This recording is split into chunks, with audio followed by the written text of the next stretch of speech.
Oh,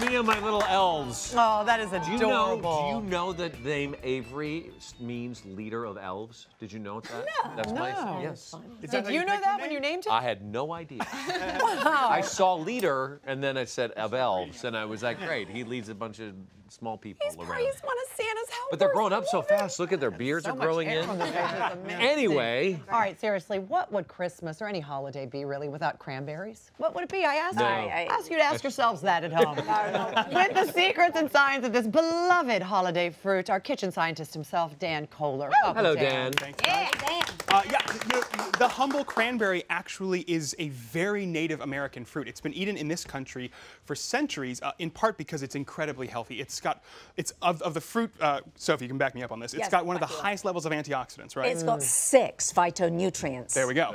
And it was also used for medicine for a long time. The first time we actually have evidence of it in writing, though, is in the 1500s when we have colonists sending barrels of cranberries back across the ocean to the British king as a gift because they didn't have them over there. And I want you guys to start eating. We've got some cranberry scones for everybody coming in. Come on, bring in the scones. Bring in the scones. Bring in the scones. But let's talk about that name, cranberry. I mean, you ever wonder where it comes from? So actually, early European settlers originally called this the cranberry. And we've got a picture of the original flower because they thought that the flower and the stem looked like the neck and bill of a crane. We've got a drawing of a crane as well.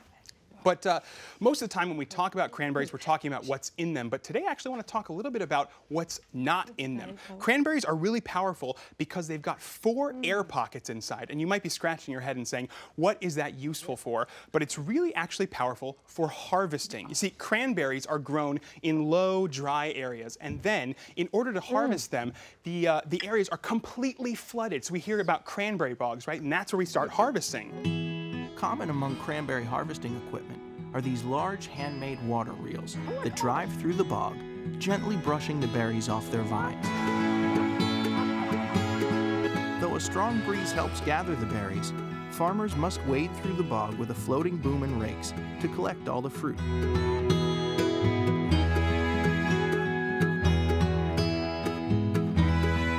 Treading carefully through the vines below, farmers corral the berries into one magnificent sea of red. With the help of water jets, the berries are guided onto a conveyor, where they're suctioned into trucks standing by to transport the freshly harvested fruit.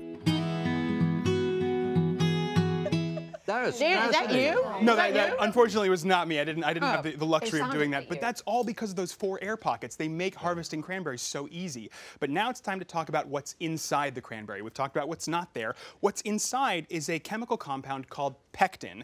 Pectin we find in fruits, but in cranberries we've got one of the highest concentrations of it. Pectin is a polymer. It's a long chain polymer. And polymers, you got to picture this, they're long molecules and they like to get tangled. So we're talking about entanglement here. Imagine, you see it right there. If you just were holding 2 chains of those separately, nothing would happen. But when you cook cranberries, all of those chains start to seep out. And what happens when you throw a bunch of shoelaces in a dark box? They get tangled up, right? And actually, when they get tangled, they slow the flow of liquid. And that's what we've got here with this jellied cranberry sauce. Most people think this has got gelatin in it. It's actually not. This is completely jellied because of the pectin inside the cranberry. So you're saying my belly is made of pectin because it jiggles like that? Yes, sir. Yes, sir. You have got a pectin belly, a 6-pectin belly. That's good. Oh my gosh, you see that? Twice in 1 week. That's right. But you know, this Christmas morning, I like to really serve my family some cranberry scones. They're so easy to make. It's a great thing. You're all sharing it together. It's fun to break them apart and eat together. And mine's a little darker. It's rustic. I like to add some rye flour or buckwheat flour and whole wheat flour into the mix. Yeah, I like it. They're a little hearty, they're a little darker, and they're a little bit healthier for you because of that, right?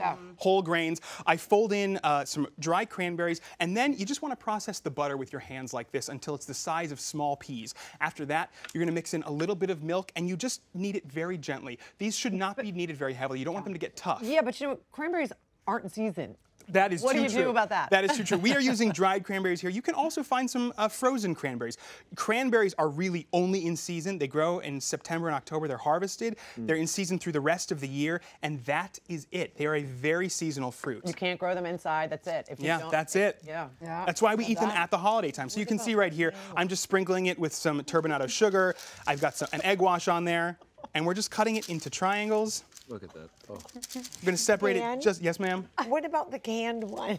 What about the They're not in canned season. what about the canned one? What She about wants to know where the canned ones come from if they're not in season. Kim, don't you know where canned things come from? No, I just was saying, sometimes when you get, sometimes when you can't get them, I do the can. Yes. Guys, these go in the oven. They come out in about 30 minutes. They're so easy to bake. It's such a fun thing to share with your family this holiday season.